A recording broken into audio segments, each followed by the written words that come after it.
नमस्कार, स्वागत है आपका करियर एडुनेस्ट पर। और दोस्तों, आज इस वीडियो में हम बात करने वाले हैं होम साइंस के माइनर पेपर की, जिसका नाम है public health nutrition nutrition and general concept. यानी कि ये होम साइंस का माइनर पेपर है और हिंदी और इंग्लिश दोनों मीडियम में हम अपनी क्लास हमेशा रखते हैं। तो पेपर का नाम एक बार फिर देख लीजिए, public health nutrition general concept, जो कि होम साइंस सेमेस्टर थर्ड का माइनर पेपर है। तो जिन भी स्टूडेंट के माइनर पेपरों में ये सब्जेक्ट रहा है, उनके लिए अपनी एक है। तो चलिए करते हैं शुरुआत फर्स्ट यूनिट के साथ। फर्स्ट यूनिट रिलेटेड है nutritional problems affecting the community, यानी कि ऐसी पोषण समस्याएं, पोषण से संबंधित समस्याएं जो कि समुदाय को प्रभावित करती है, तो उनको हम जानेंगे। तो सबसे पहले बात करते हैं nutritional problems affecting the community. Nutritional problems refer to the health conditions that arise due to inadequate, excessive और imbalanced intake of nutrients। यानी कि पोषण संबंधी समस्याएं वे स्वास्थ्य स्थितियां हैं जो कि पोषक तत्वों की कमी या अधिकता या असंतुलन के कारण अपने शरीर में उत्पन्न होती है। यानी कि या तो अपने शरीर में पोषण कम रह जाता है, या पोषण जरूरत से ज़्यादा हो जाता है, या पोषण असंतुलित हो जाता है, कोई एक का बढ़ जाना, एक का डिक्रीज हो जाना। तब जो समस्याएँ अपने विकार पैदा होते हैं, तो वो स्थिति हमें पोषण संबंधी समस्याओं के नाम से हम जिनको जानते हैं। These problems affect large sections of the community. यानी कि ये समस्याएं समुदाय के बड़े वर्ग को प्रभावित करती है, specially children, pregnant women, lactating mothers and the elderly. यानी कि विशेष रूप से बच्चों को, गर्भवती महिलाओं को, स्तनपान कराने वाली माताओं को और बुजुर्गों को ये जो समस्याएं हैं पोषण से संबंधित, वो ज़्यादा प्रभावित करती हैं। Nutritional problems can be broadly classified into under nutrition and over nutrition. यानी कि जो पोषण संबंधी समस्याएं हैं, उनको हम मुख्य तौर पे दो भागों में बांट सकते हैं, अल्प पोषण और अधिपोषण। यानी कि पोषण का कम रह जाना और पोषण का ज्यादा हो जाना, इन दो भागों में हम इनको बांट सकते हैं। Major community nutritional problems include, यानी कि समुदाय में प्रमुख पोषण संबंधी समस्याएं क्या क्या है। प्रोटीन एनर्जी मलन्यूट्रिशन, यानी कि पीईएम, जिसको प्रोटीन ऊर्जा कुपोषण कहते हैं। न्यूट्रिशनल एनीमिया, यानी कि पोषण जन्य एनीमिया। एनीमिया क्या होता है? जब हमारे जो ब्लड है उसमें हीमोग्लोबिन की कमी होती है, तो उसको हम एनीमिया कहते हैं। तो पोषण जन्य एनीमिया। विटामिन ए डिफिशियंसी, यानी कि शरीर में विटामिन ए की कमी होना।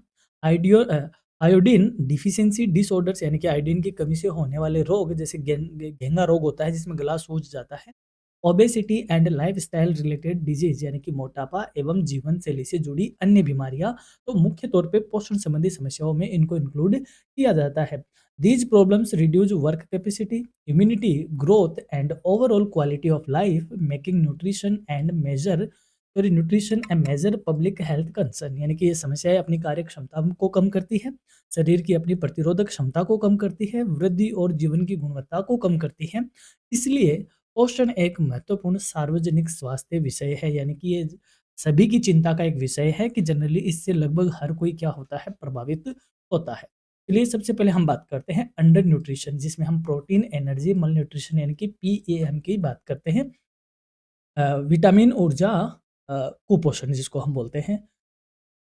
प्रोटीन एनर्जी malnutrition, यानी कि PEM, is a condition caused by deficiency of protein and calories in the diet. यानी कि प्रोटीन ऊर्जा कुपोषण वह स्थिति है जो आहार में प्रोटीन और कैलोरी की कमी के कारण उत्पन्न होती है। It is most commonly seen among infant and young children in developing countries. यानी कि मुख्य तौर पे ये शिशुओं में और छोटे बच्चों में पाई जाती है, जो विशेषकर भारत जैसे विकासशील देशों में देखने को मिलती है।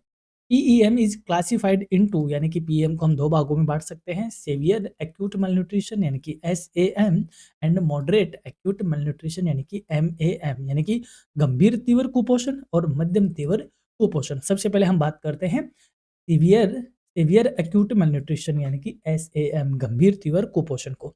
Saviour acute malnutrition is a life threatening condition characterised by, यानी कि इस ये एक जानलेवा स्थिति है जिसकी विशेषताएं हैं वेरी लो वेट और height, sorry very low weight for height, यानी कि ऊंचाई के अनुसार वजन का क्या होना, कम होना।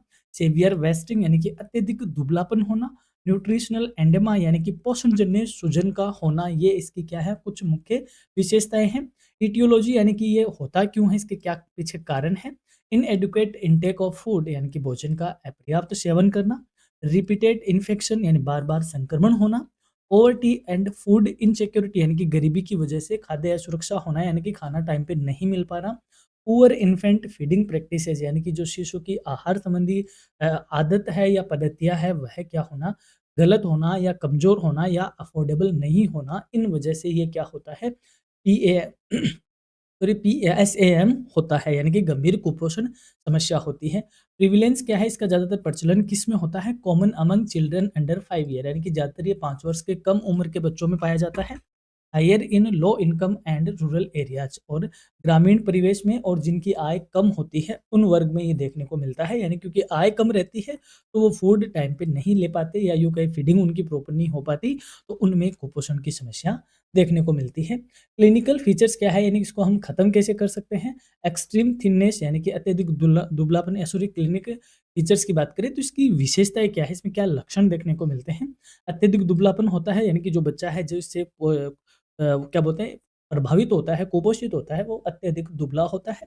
Swelling of feet and face यानी कि पैरों पर और चेहरे पे सूजन का होना, hair changes and skin lesions यानी कि बालों और त्वचा का परिवर्तन होना, weak immunity and frequent infections यानी कि कमज़ोर उसकी इम्यूनिटी का कमज़ोर होना और बार-बार बीमार पड़ना, ये सारे इसके क्या है लक्षण हैं, ऐसे ये लक्षण देखने को मिलते हैं।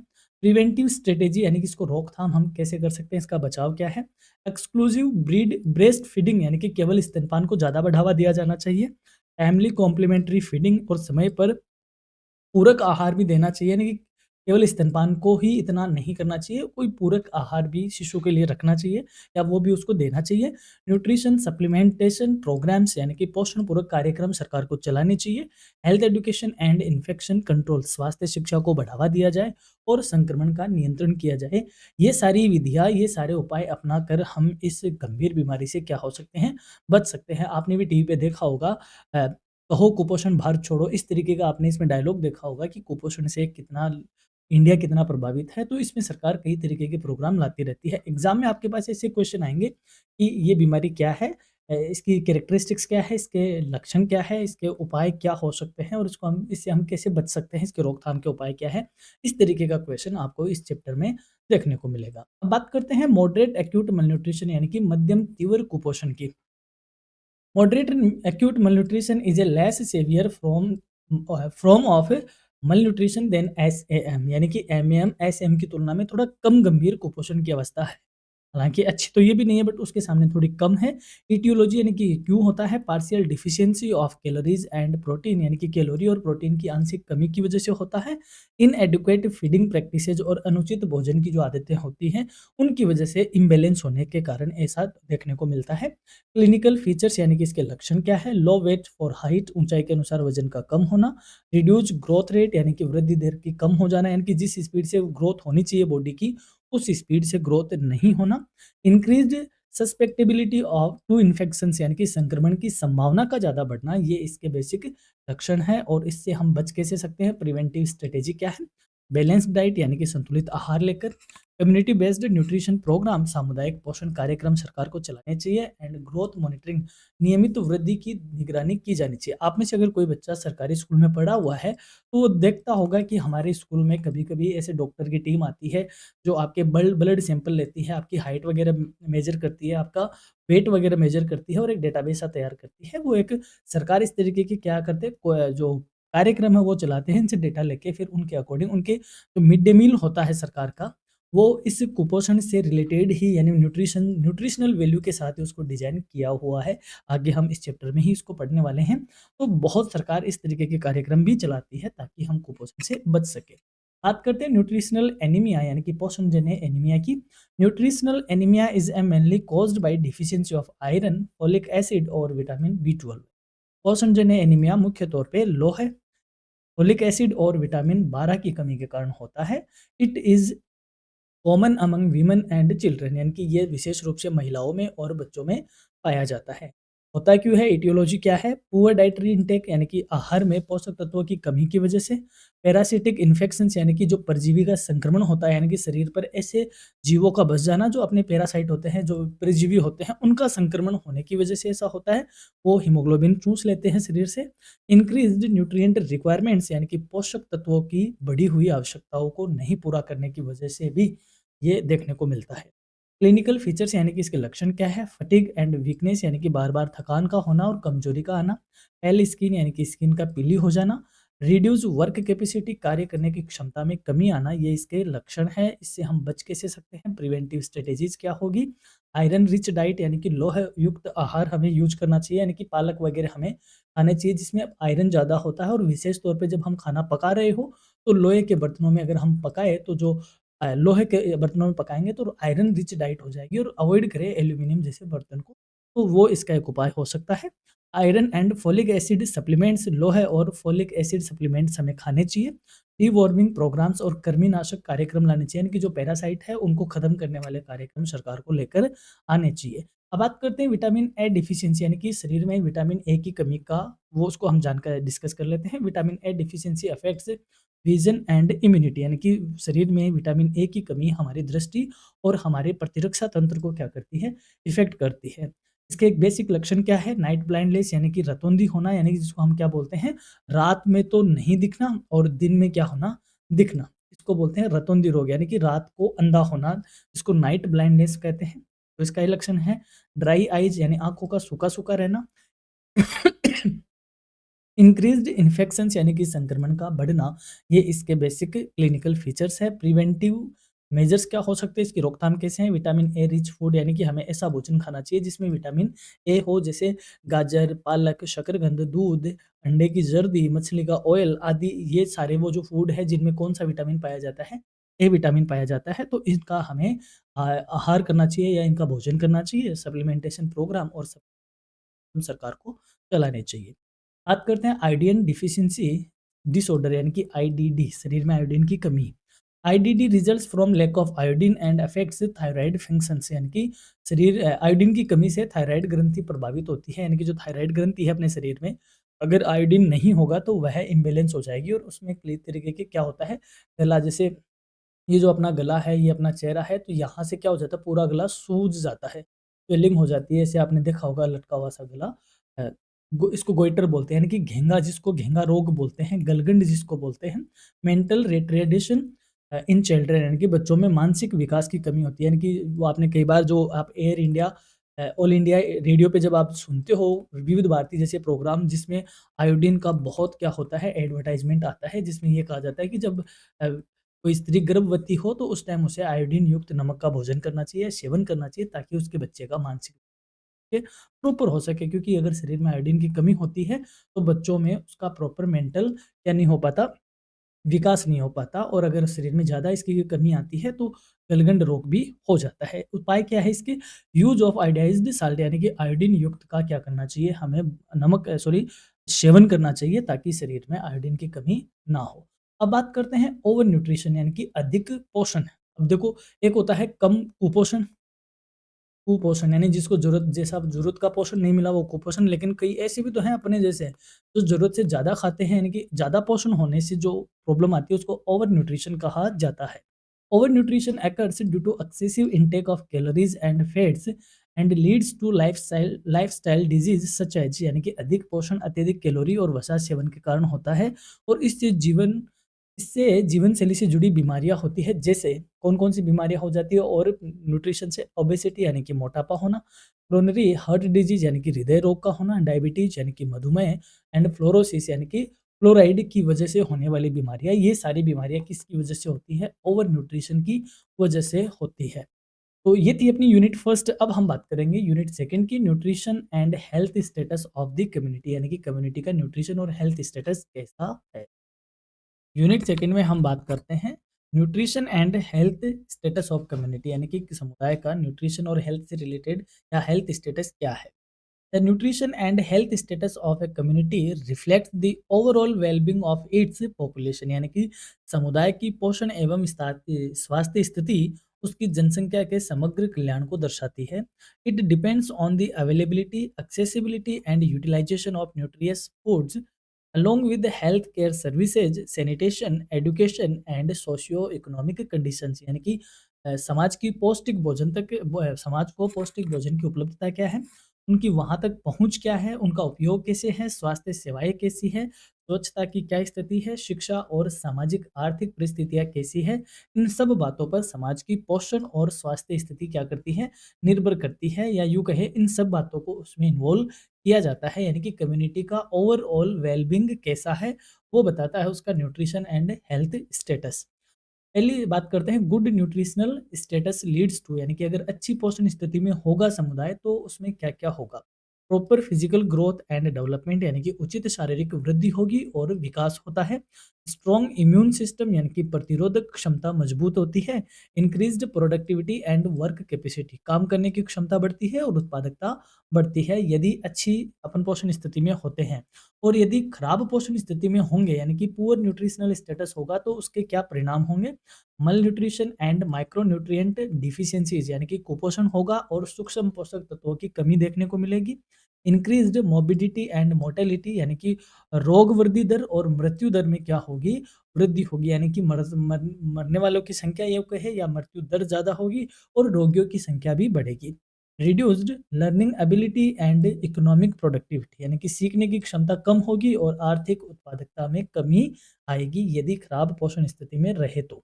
Indicators commonly used to access community nutrition and health status include, यानी कि समुदाय की पोषण एवं स्वास्थ्य स्थिति का जब हम आकलन करते हैं तो उसके लिए हम निम्न संकेतकों का उपयोग करते हैं, यानी कि इन निम्न इंडिकेटर्स को देखकर हम समाज की पोषण स्थिति को और स्वास्थ्य स्थिति को क्या करते हैं, पता लगाते हैं।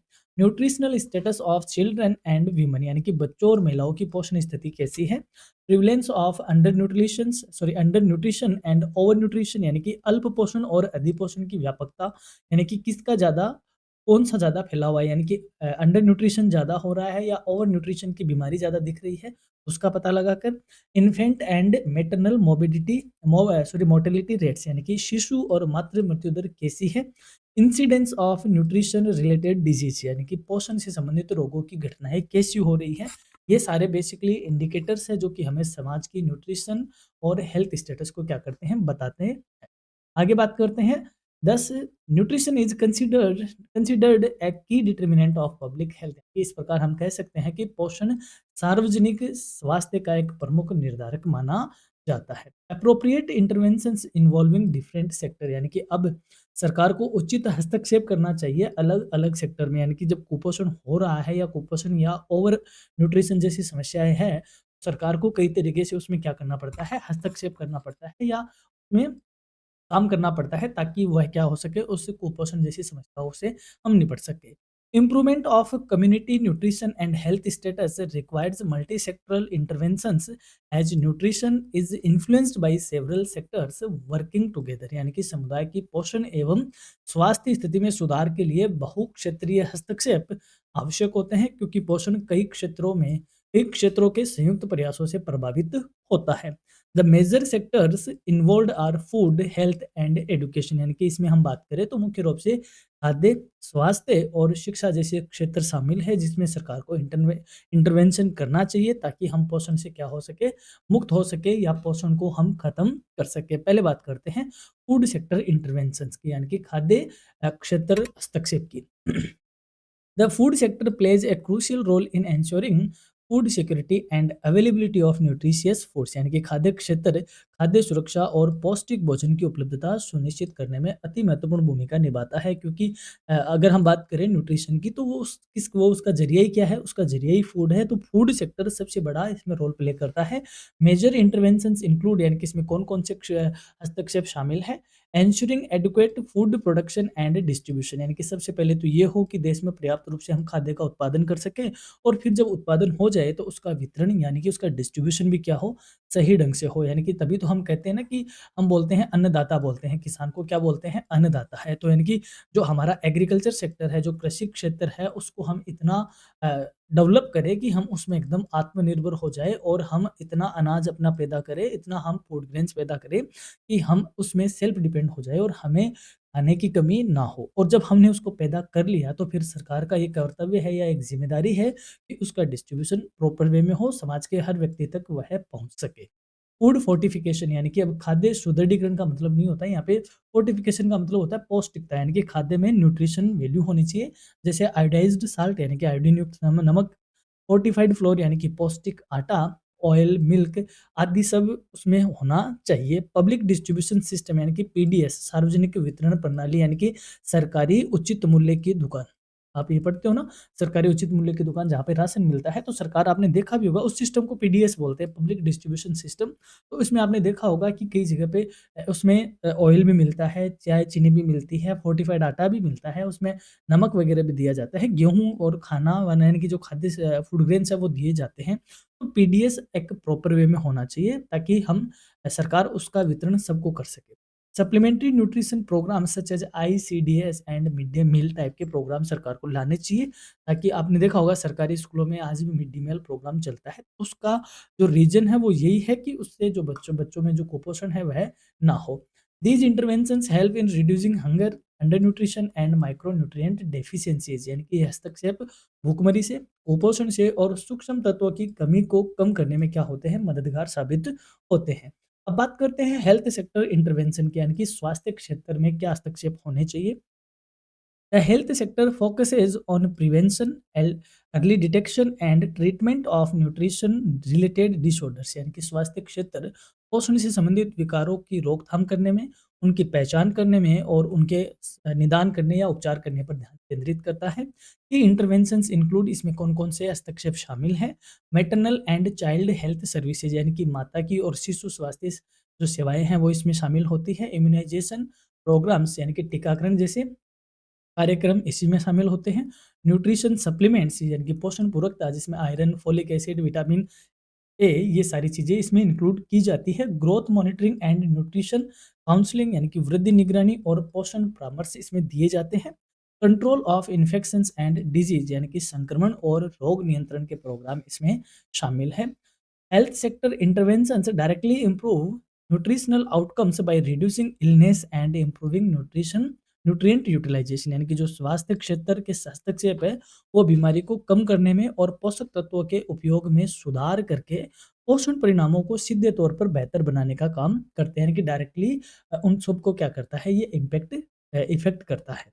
अब बात करते हैं एजुकेशन सेक्टर इंटरवेंशन यानी कि अभी आप ये चैप्टर पढ़ रहे हो या ये पेपर पढ़ रहे हो, है ना? ये पेपर कौन-सी सेक्टर का इंटरवेंशन है? एजुकेशन सेक्टर का है, यानी कि सरकार इसको एजुकेशन के तौर पे भी इन चीज़ों को पढ़ा रही है, तो ये एजुकेशन सेक्टर इंटरवेंशन कहे जाते हैं। The education sector contributes by improving nutrition awareness and healthy behaviour among individuals and communities. शिक्षा क्षेत्र समुदाय में पोषण संबंधी जागरूकता और स्वस्थ व्यवहार विकसित करने में क्या करता है, मदद करता है। यानी कि अगर शिक्षा में इसको इन्वॉल्व किया जाएगा तो ये समुदाय में जागरूकता भी लाता है, साथ में ही हमारा जो व्यवहार है वो हेल्दी होता है। हेल्दी मतलब हम हेल्दी हैबिट्स की तरफ इससे क्या होते हैं, अवेयर होते हैं या उनकी तरफ जाते हैं। इम्पोर्टेंट इंटरवेंशंस क्या है शिक्षा क्षेत्र में? Nutrition education and awareness programme यानी कि पोषण शिक्षा और जागरूकता कार्यक्रम चलाना। School health and nutrition education, विश्वविद्यालय स्वास्थ्य एवं पोषण शिक्षा। Promotion of healthy eating habits and lifestyle यानी कि स्वस्थ आहार और जीवन शैली को बढ़ावा मिलता है। And empowerment of women through education, शिक्षा के माध्यम से महिलाओं का सशक्तिकरण होना इसका मुख्य इंटरवेंशन है।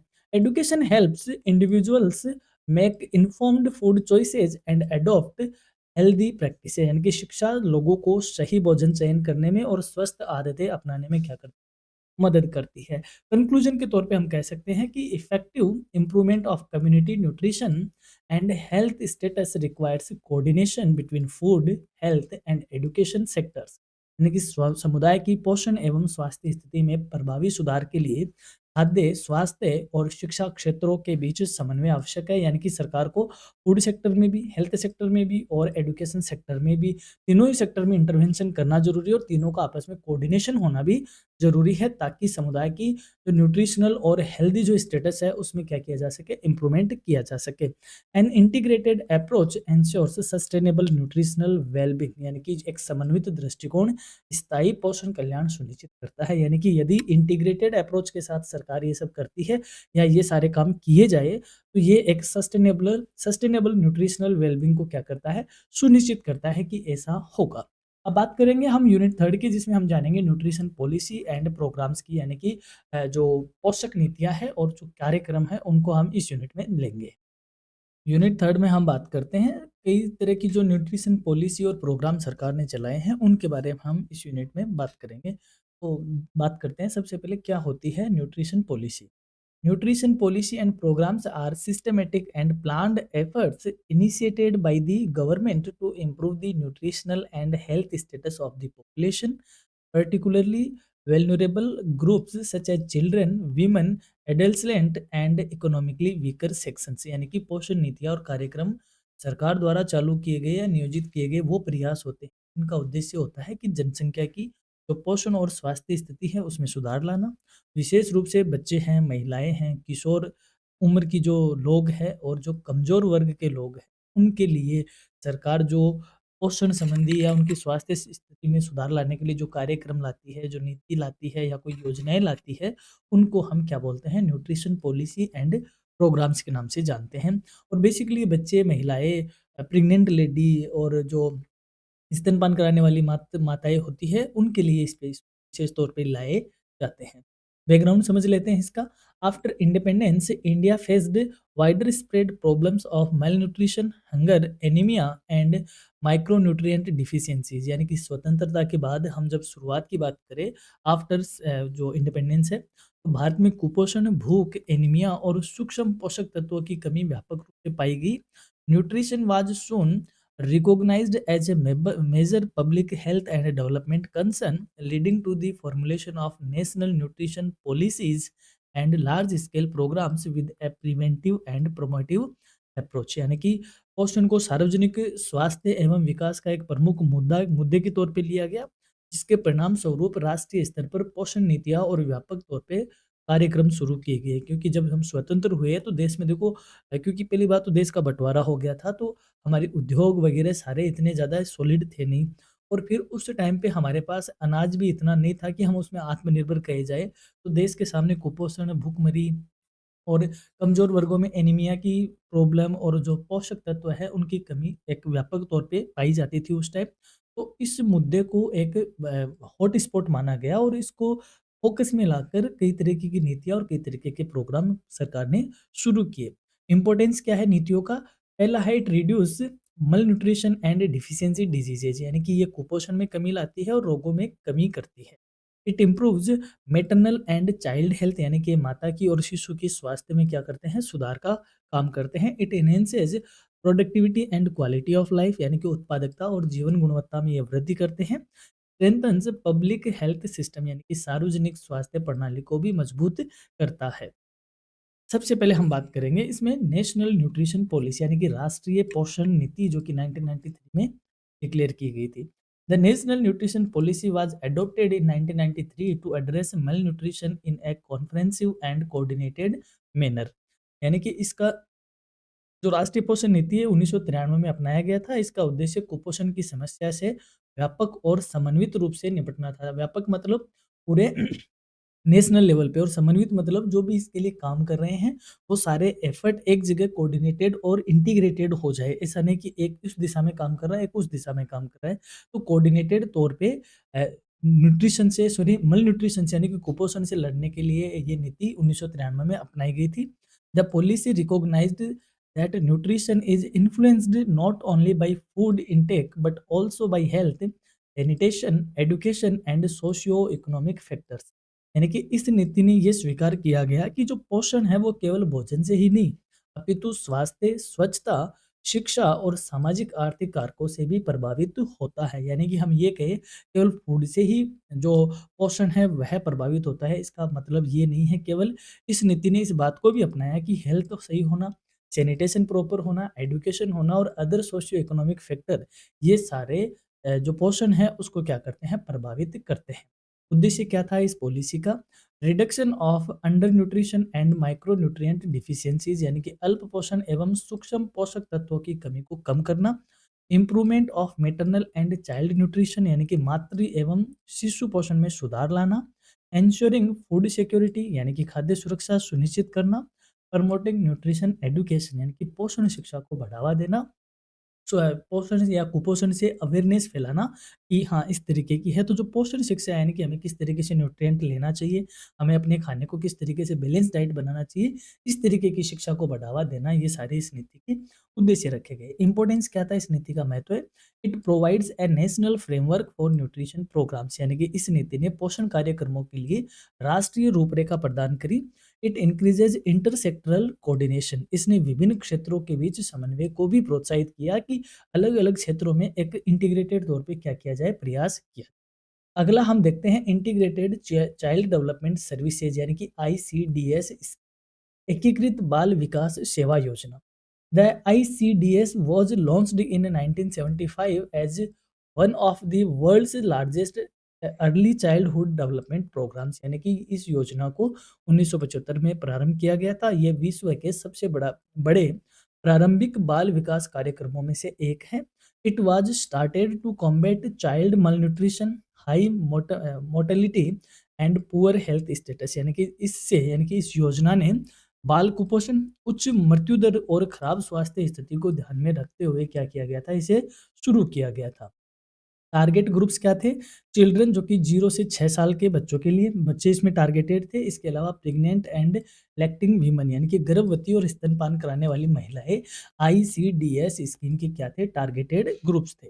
सर्विस क्या प्रोवाइड हुई थी? इसके द्वारा प्रदान की जाने वाली सेवाएं, सप्लीमेंट्री न्यूट्रिशन यानी कि पूरक पोषण दिया जाए, ग्रोथ मॉनिटरिंग यानी कि वृद्धि की निगरानी रखी गई, इम्यूनाइजेशन एंड हेल्थ चेकअप्स, टीकाकरण और स्वास्थ्य की जांच की पूरी व्यवस्था की गई, and nutrition and health education यानी कि पोषण और स्वास्थ्य शिक्षा का क्या किया गया, इसमें बढ़ावा दिया गया है। यानी कि बच्चों में और गर्भवती और इलेक्टिंग जो लेडीज है उनमें इन बातों का जो क्या किया गया, अवेयरनेस फैलाई गई। इंपॉर्टेंस क्या था इसका?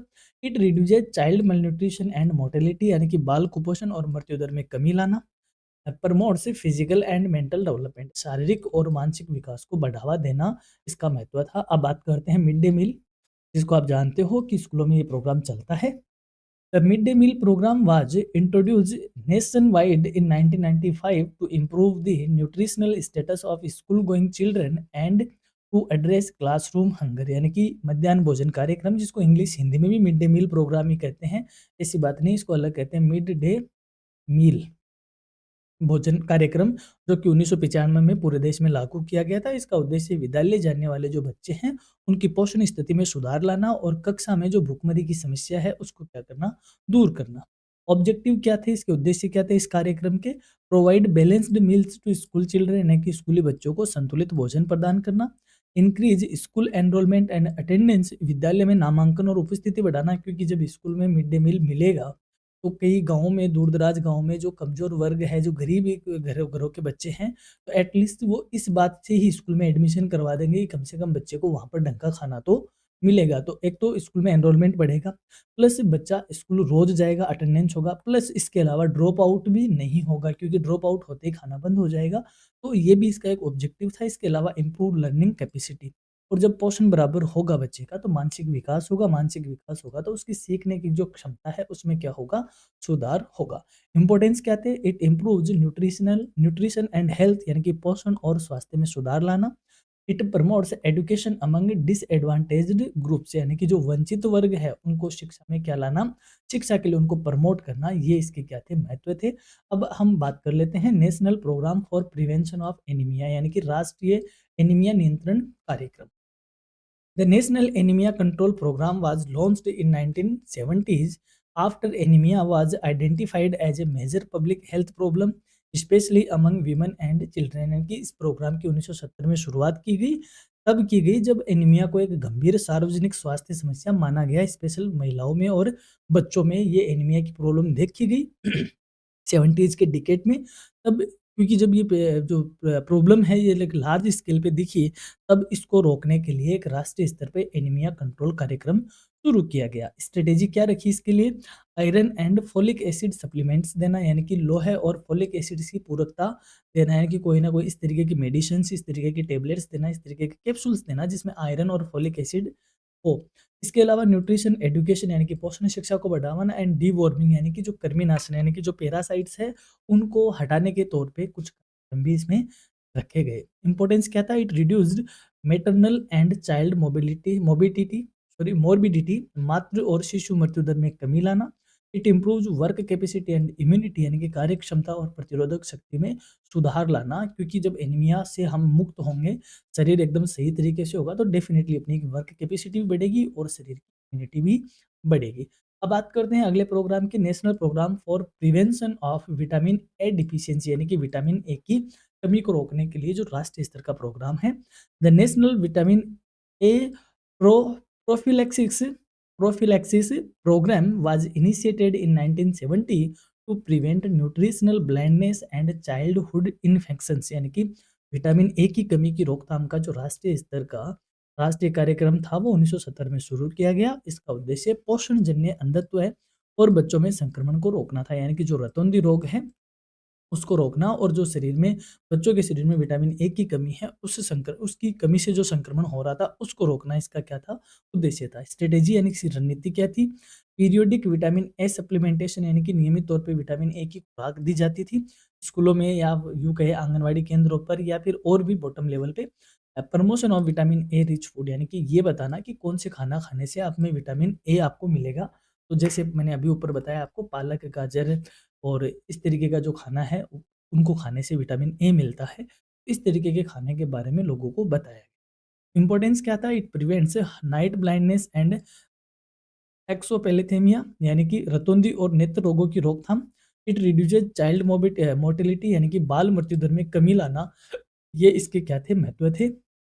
कंक्लूजन के तौर पे हम कह सकते हैं कि nutrition policies and programmes are essential tools for improving public health by addressing malnutrition through preventive, promotive and coordinated approach, यानी कि पोषण नीतियाँ एवं कार्यक्रम कुपोषण से निपटने के लिए रोकथाम, संवर्धन और समन्वित दृष्टिकोण अपनाकर सार्वजनिक स्वास्थ्य में सुधार लाने के महत्वपूर्ण साधन बनते हैं या साधन माने जाते हैं। अब हम बात करते हैं यूनिट 4 की, जिसमें हम बात करेंगे फूड एंड न्यूट्रिशन सिक्योरिटी, यानी कि खाद्य और पोषण सुरक्षा को। यूनिट 4 में हम डिस्कस करेंगे फूड एंड न्यूट्रिशन सिक्योरिटी। बात करते हैं क्या होती है खाद्य एवं पोषण सुरक्षा।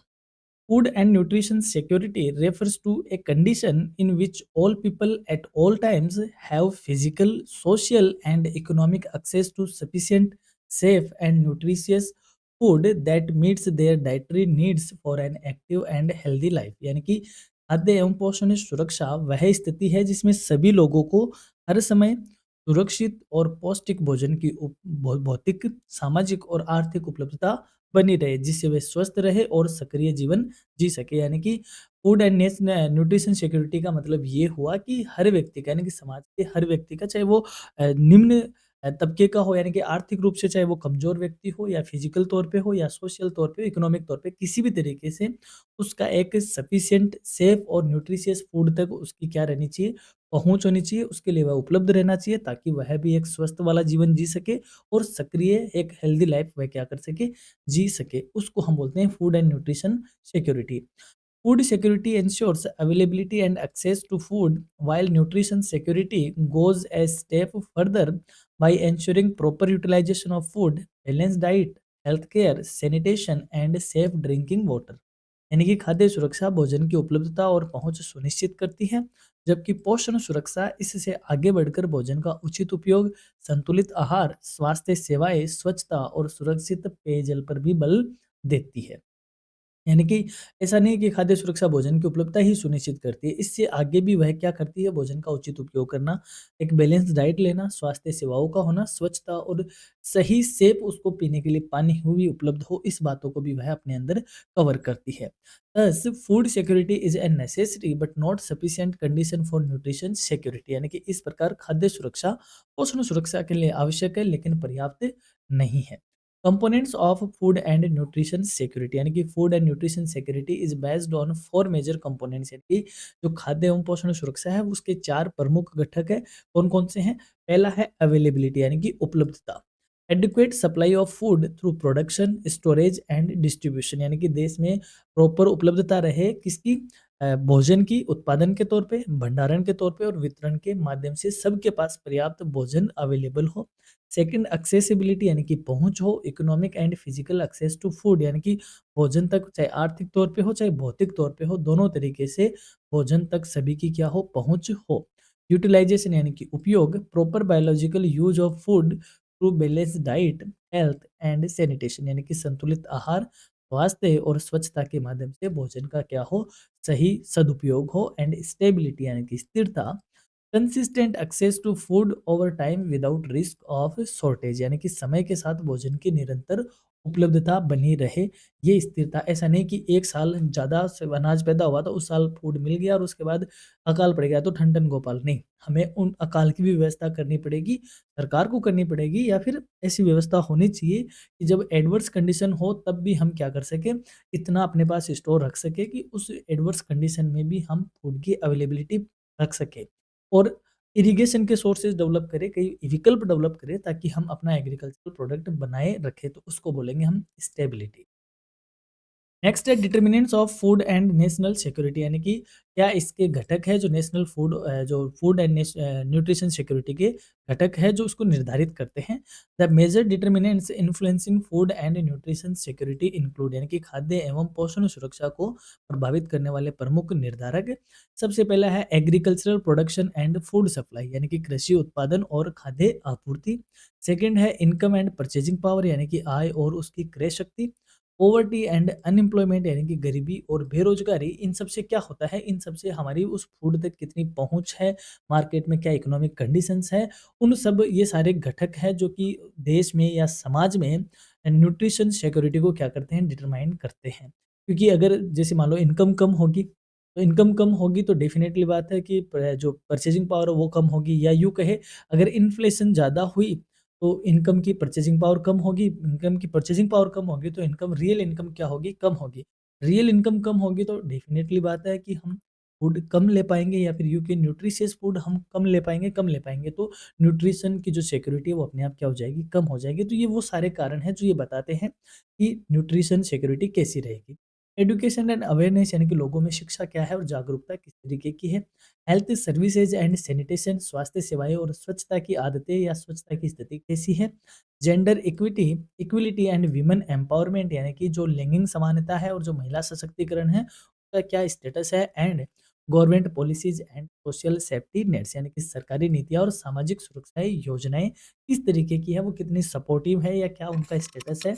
ये सारी चीज़ें इसको डिटरमाइन करती है, ये फूड एंड न्यूट्रिशन सिक्योरिटी को डिटरमाइन करती है। अब बात करते हैं approach to food and nutrition security यानी कि क्या इसके प्रमुख दृष्टिकोण हैं। Food and nutrition security can be achieved through the following approaches यानी कि खाद्य एवं पोषण सुरक्षा प्राप्त करने के लिए प्रमुख दृष्टिकोण है। पहला है फूड बेस्ड अप्रोच यानी कि खाद्य आधारित दृष्टिकोण।